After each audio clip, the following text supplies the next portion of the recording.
So friends, I welcome all of you to my YouTube channel Gyandeep, a center of professional studies. Or today we are going to study currency swap, one of the most important chapter of international financial management, and that is currency swap. So friends, currency swap को हम देखेंगे। Currency swap क्या होता है, इसके procedure क्या होते हैं, इसके बेसिक्स क्या होते हैं और इसकी प्रैक्टिकल एप्लीकेशंस क्या होती है और इसका डेविएशन का रीज़न क्या होता है। हम सभी इन सभी चीज़ों से हम गो थ्रू होंगे। So friends, let's move one by one. So what is swap? Swap is an OTC derivative contract which is based on an agreement between two parties to exchange sequences of cash flow for a set period। मतलब क्या कहना चाह रहा है ये कि swap एक OTC derivative contract है जो एक सेट पीरियड के लिए कैश फ्लो के सीक्वेंसेस के एक्सचेंज के लिए दो पार्टी के बीच एग्रीमेंट पर बेस्ड होता है। ठीक है, क्या इसमें आपको दो चीज़ें याद रखनी है। एक तो OTC डेरिवेटिव कॉन्ट्रैक्ट है, सेट पीरियड के लिए होता है। क्यों होता है? कैश फ्लो के सीक्वेंसेस के एक्सचेंज के लिए दो पार्टी के बीच एग्रीमेंट पर बेस होता है। अब हमारा जो टॉपिक है व्हाट इज करेंसी स्वैप। अब देखिए करेंसी स्वैप क्या होता है। Currency swap allow their holders to swap financial flow associated with two different currencies. They involve exchanging interest rates in one currency for another currency. It helps the parties involved in the swap to get loans at lower interest rate। मतलब ये कह रहा है कि currency swap इसके holders को इससे associated financial flow को स्वैप करने अलाउ करता है जो कि डिफरेंट करेंसी के साथ होता है। इसमें एक करेंसी से दूसरी करेंसी के लिए इंटरेस्ट को एक्सचेंज करना भी शामिल है। इस स्वैप में शामिल पार्टीज को कम ब्याज दरों में लोन मिलने में हेल्प मिलती है। ठीक है, तो आई थिंक आपको क्लियर हो गया होगा।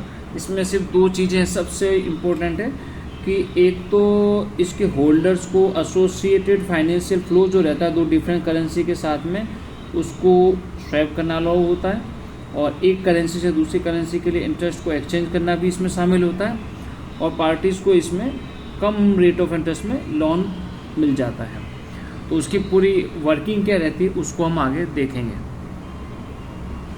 तो फ्रेंड्स, मैंने आपके लिए इस पूरे प्रोसेस को समझने के लिए एक केस स्टडी है उसको मैं आपको बताऊंगा। तो प्लीज़ इसको एक बार ध्यान से देखिएगा।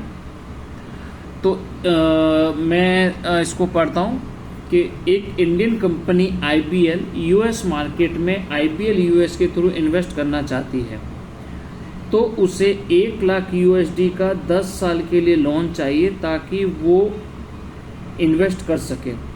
अगर वो भारत में बोरो करती है तो उसे 12% की रेट से लोन मिलेगा, वही US में बोरो की रेट 8% है, 8% है। ठीक है, अब IBL के पास क्या ऑप्शन है? IBL चाहे तो INR में इंडिया में बोरो कर सकता है और फिर उसे US में कन्वर्ट करके US में निवेश कर सकती है, लेकिन ऐसा करने पर उसे एक्सचेंज रेट रिस्क का सामना करना पड़ सकता है। वही इस में लिखा हुआ है, आप देख सकते हैं। Indian company IBL want to invest in the US market through IBL US। It needs a 10 years loan of USD $1 lakh to make the investment. If it borrows in India, it can get the loan at 12%, but the rate to borrow in the US is 8%. IBL can borrow in India in INR and then convert them into USD to invest in US, but in doing so it faces an exchange rate risk। okay, so अब आगे बढ़ते हैं। अब देखिए, एक तो ये Indian company है और एक और कंपनी है AXI। अब इसमें क्या देखिए, there is also a US company AXI that wants to invest INR 80 lakh यानी 80 lakh Indian rupees in India through its Indian subsidiary AXI India.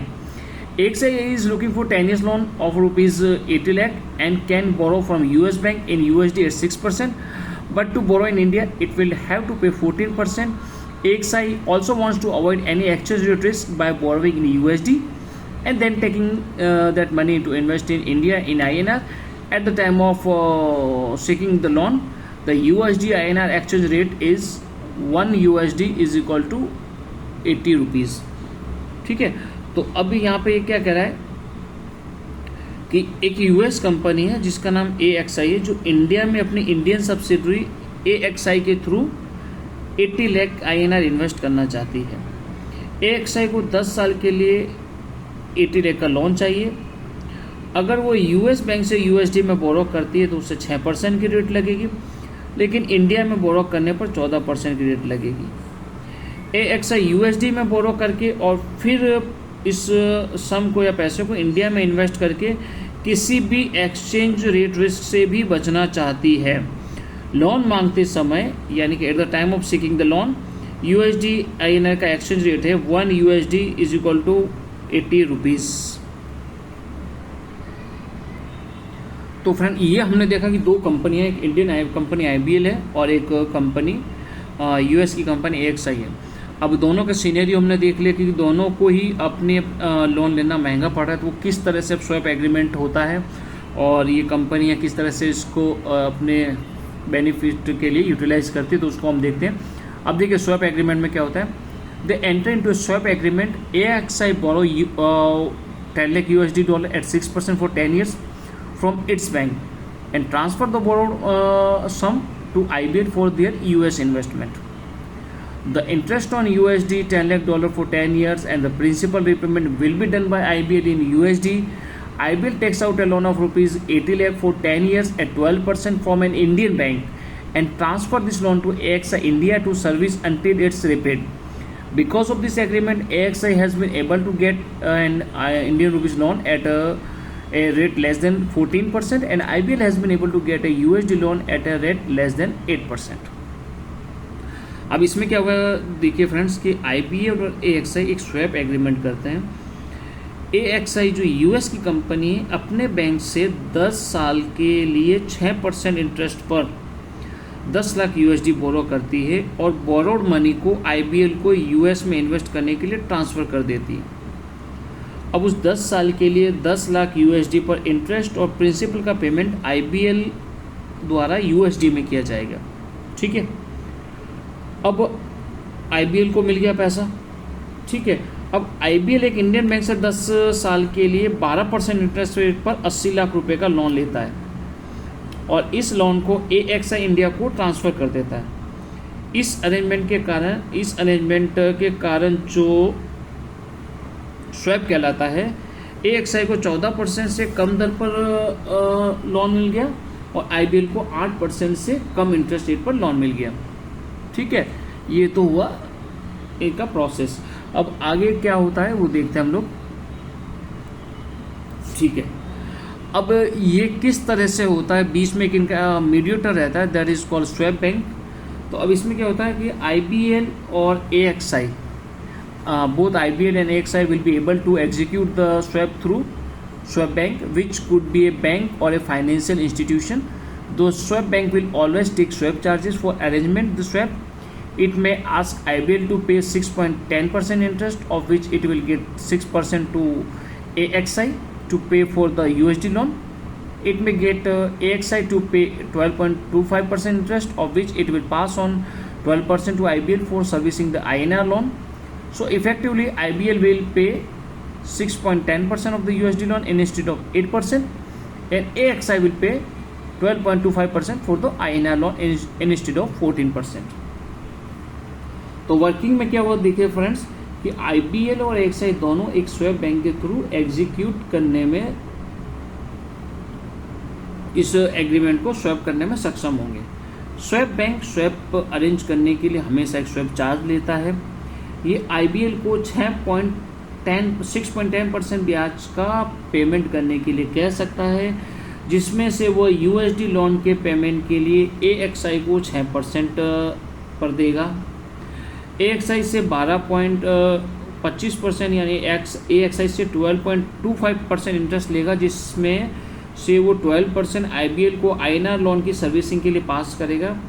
इसलिए इफेक्टिवली IBL USD लोन के लिए 8% की बजाय 6.10% रेट ऑफ इंटरेस्ट का पेमेंट करेगा, और XI INR जो 14% की बजाय 12.25% का की रेट पर जो है लोन का पेमेंट करेगा।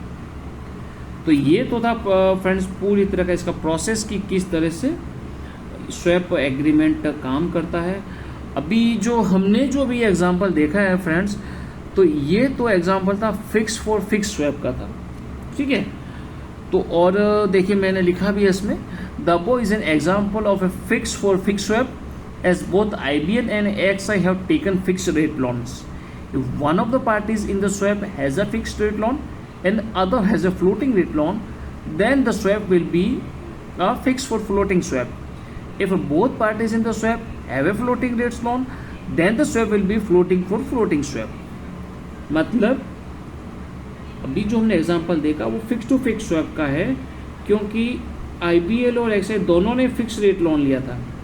अगर स्वैप में एक पार्टी फिक्स रेट लोन लेती है और दूसरी फ्लोटिंग रेट लोन लेती है, तो ऐसा स्वैप जो है वो फिक्स फॉर फ्लोटिंग स्वैप कहलाएगा। वहीं यदि दोनों पार्टियां फ्लोटिंग रेट पर लोन लेती है तो ऐसा swap floating for floating swap कहलाएगा। तो फ्रेंड्स ये एक ब्रीफ था आपका करेंसी स्वैप के बारे में।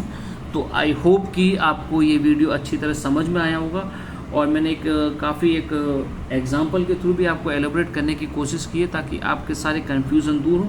फिर भी अगर आपको इस एग्जांपल को समझने में या इसके बारे में आपका कोई भी कन्फ्यूज़न हो तो प्लीज़ नीचे कमेंट बॉक्स में कमेंट करें, तो मैं उसमें रिप्लाई देने की कोशिश करूँगा।